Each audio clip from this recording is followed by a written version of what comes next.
Welcome back to the talk tonight.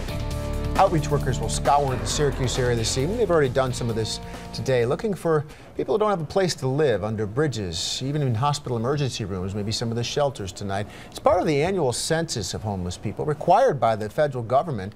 On any given night, there are more than 400 homeless in Syracuse. They may be in shelters, some may be on the streets this time of year even.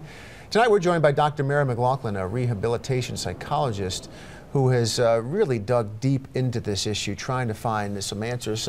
Thanks for joining us tonight. This has been a difficult year, although it's raised the profile again for homeless people in our area, where it hasn't been on the radar much the last few years. But we lost a couple of people in this last 6 months or so. Well, it's been increasingly on the national radar. There is a large homeless advocacy movement across the country. Probably because so many people lost jobs over the past few years, and they ended up on the street with their laptops and smartphones. So they started, organizing and getting online and posting things, and this contributed a great deal. So there are a lot of people like me, and this is part of the reason that I started going out literally under the bridges and in the cemeteries and all the places, studying these people and interviewing them and learning more about them. I wanted to be dealing with real facts and not stereotypes like they're bums. To eradicate this problem, you see some bright lights in the younger generation. How so? Well, what I've noticed is the people from my generation and generations between mine and the 20-somethings, they're used to seeing homeless people. It's part of the scenery, and many people just walk right by them and don't. If this were a homeless dog or cat, we'd probably do something.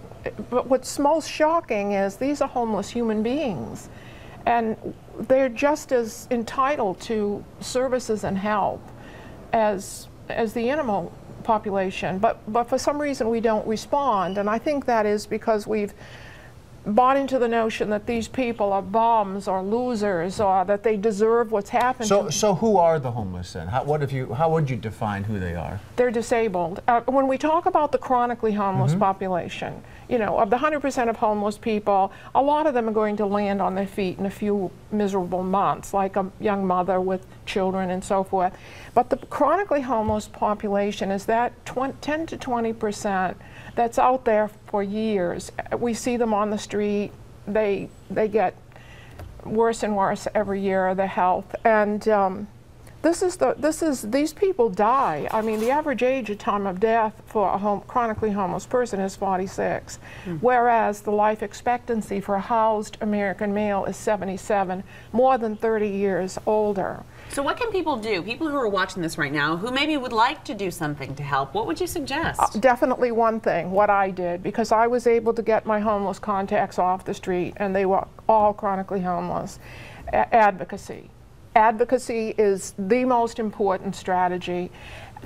What I did was I accompanied them to social services. I accompanied them to meetings. If you go to social services, you're given an 8-page double-spaced form. Complicated. I couldn't even fill that out myself, and my assistant was with me, who has a master's degree in social work. Neither one of us could fill that out. And it was given to a chronically homeless man who was blind in one eye, had limited vision in the other, had a brain injury. I mean, it was completely hopeless. But by helping him, being an advocate, you were able to help them. Well, it's kind of like if you have a parent in a nursing home and you never go there, what kind of treatment are you going to expect? You need someone to speak for them. You need someone to speak up for you, and this is one of the cornerstones of people who work in the rehabilitation community like I do.